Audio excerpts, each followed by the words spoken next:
कक्षा 10 सूरदास की रचना पद। उसी पद का आज मैं आप लोग को अध्ययन कराने जा रहा हूँ। सूरदास जी श्री कृष्ण भक्ति शाखा के एक श्रेष्ठ कवि के अंतर्गत जाने जाते हैं। वे अष्टछाप कवियों में भी अपना प्रमुख स्थान रखते हैं और साथ ही साथ उन्हें वात्सल्य रस सम्राट भी कहा जाता है। उनकी रचना जो है इसमें अंतर्गत चरण कमल बंदा हो रही। यहाँ पर सूरदास जी भक्तमणि सूरदास जी कह रहे हैं कि मैं श्री कृष्ण के कमलवत चरणों की वंदना करता हूँ, क्योंकि जाकी कृपा पंग गुरिल अंधे, अंधे को सब कुछ दर्शाई। क्योंकि जिनकी कृपा मात्र से ही एक लंगड़ा पंगुवत लंगड़ा व्यक्ति पर्वत को लांघ सकता है और अंधा व्यक्ति सब कुछ देख सकता है। बहिरा व्यक्ति सब कुछ सुन सकता है और गूंगा व्यक्ति फिर से दोबारा बोल सकता है। रंग के चले सिर छत्रधारी और एक गरीब दरिद्र व्यक्ति भी राजाओं की भांति अपने सिर पर मुकुट को धारण करके चल सकता है। सूरदास स्वामी करुणा में बार बार बंधते पाए। अंत में सूरदास जी कहते हैं, हे करुणा के सागर स्वामी श्री कृष्ण जी, इसलिए मैं बार बार आपके कमलवत चरणों की वंदना करता हूँ।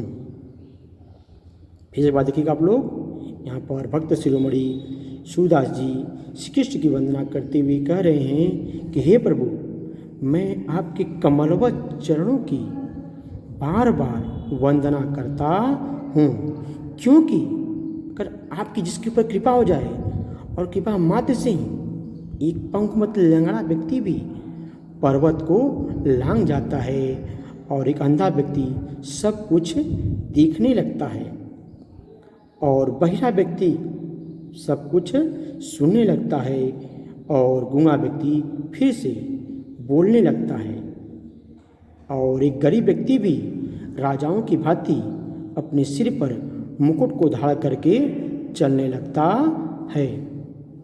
अंत में सूरदास जी कहते हैं कि हे करुणा के सागर स्वामी श्री कृष्ण जी, इसलिए मैं बार बार आपके कमलवत चरणों की वंदना करता हूँ। अगला देखिएगा आप लोग, अविगत गति कुछ कहत न आवे।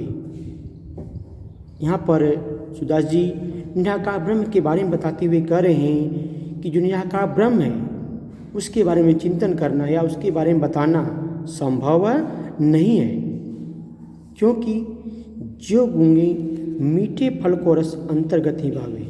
जिस प्रकार कोई गूंगा व्यक्ति अगर किसी मीठे फल को खा लेता है तो उसके रस का अनुभव अपने अंतरात्मा में ही कर सकता है, उसके बारे में किसी के सामने कुछ बता नहीं सकता। उसी तरह परम स्वाद सभी सुनंतर अमित तो सुख, इसी तरह जिसे निराकार ब्रह्म की प्राप्ति हो जाती है वह भी उसका अनुभव अपने अंतरात्मा में ही कर सकता है और उसी से संतुष्ट भी आता है, लेकिन वह उसके बारे में किसी से कुछ बता नहीं सकता। मन भाने को अगम अगोचर सो जाने जो पावे।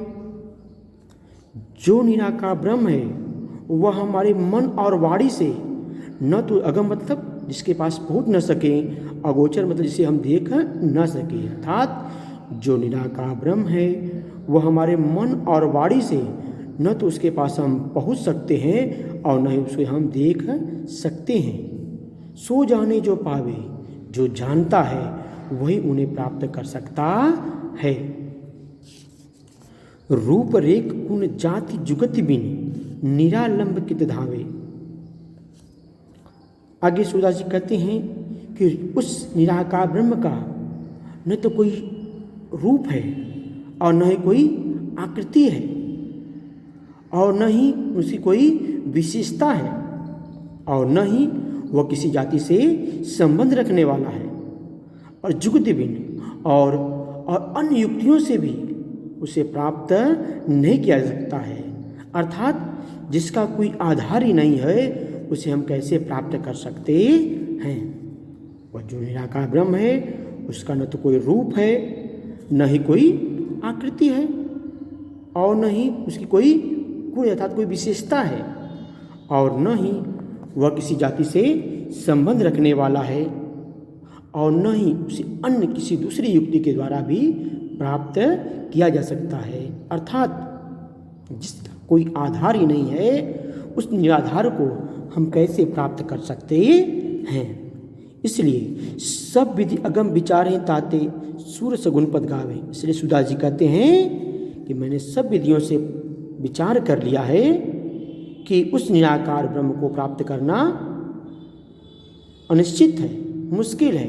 इसलिए मैं श्री कृष्ण के गुण से भरे हुए पदों को गा रहा हूँ। अंत में सूरदास जी कहते हैं कि मैंने सभी विधियों से विचार कर लिया है, उस निराकार ब्रह्म को प्राप्त करना बहुत कठिन है, मुश्किल है। इसलिए मैं श्री कृष्ण के गुण से भरे पदों को गा रहा हूँ।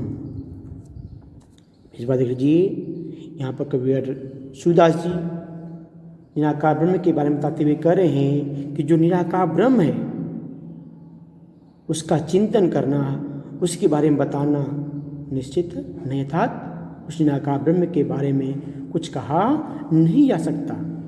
जिस प्रकार कोई गूंगा व्यक्ति अगर किसी मीठे फल को खा लेता है तो उसकी स्वाद का अनुभव अपनी अंतरात्मा में कर सकता है, उसका वर्णन किसी और के सामने कर नहीं सकता।